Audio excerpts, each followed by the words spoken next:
Okey, untuk video saya pada kali ini, saya nak tunjuk cara bagaimana saya menukar minyak fork untuk motosikal Y15. Okey, untuk fork ni korang tak perlu pun buka cover set kiri kanan tu, sekadar buka magnet pun dah okey dan juga tayar. Okey, untuk buka skru fork ni korang perlukan ratchet yang saiz besar sikit sebab skru fork ni dia agak ketat, saiz 14.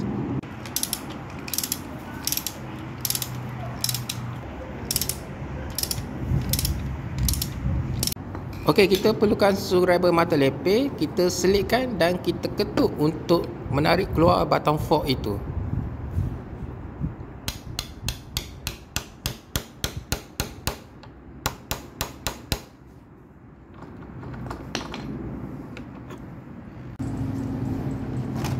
Okey, seterusnya kita perlu buka penutup ke atas ni. Untuk buka kita perlukan special tools untuk menarik keluarnya. Okey, so kita perlukan tools ni, anda boleh beli di kedai orang.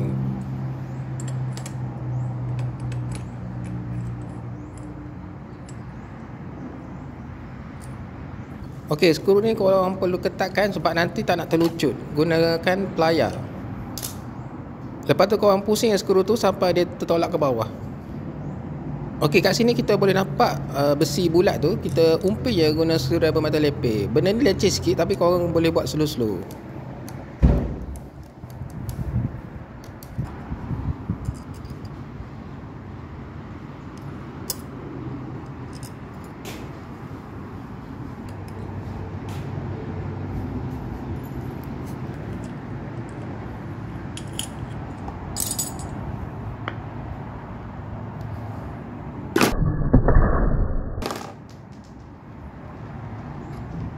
Memang jadi macam tu.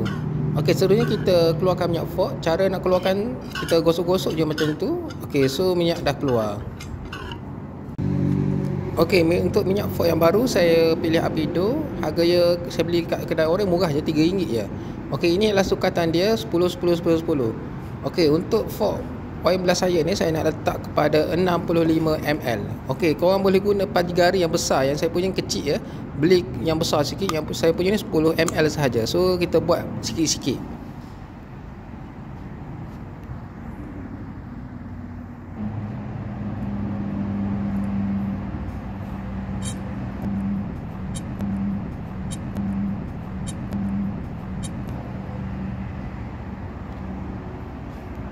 Okey, untuk spring ni pula, cara nak masukkan yang rapat-rapat tu dia menghala ke bawah, yang jarang-jarang dia ke atas. Memang kilang dia macam tu. Okey, yang rapat ni masuk ke bawah. Okey, so boleh buat macam ni.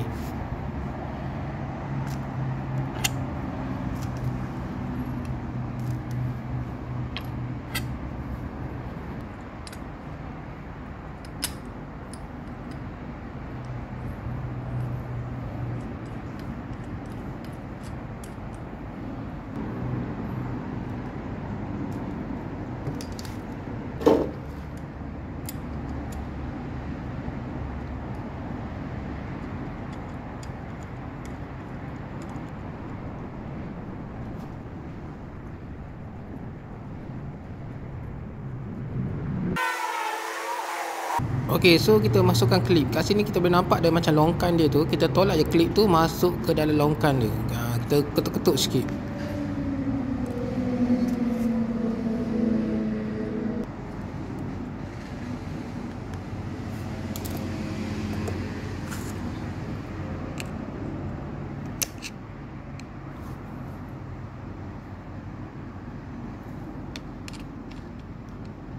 Okey, so bila dah siap nanti korang boleh pasang macam biasalah kat motor. Dan untuk minyak ni korang kena adjust sendiri berapa sukatan yang korang perlukan. Lagi tinggi ml, lagi berat fork tu. Macam saya pakai 65 ml je, sesuai untuk saya daily use. Okey, bye. Assalamualaikum.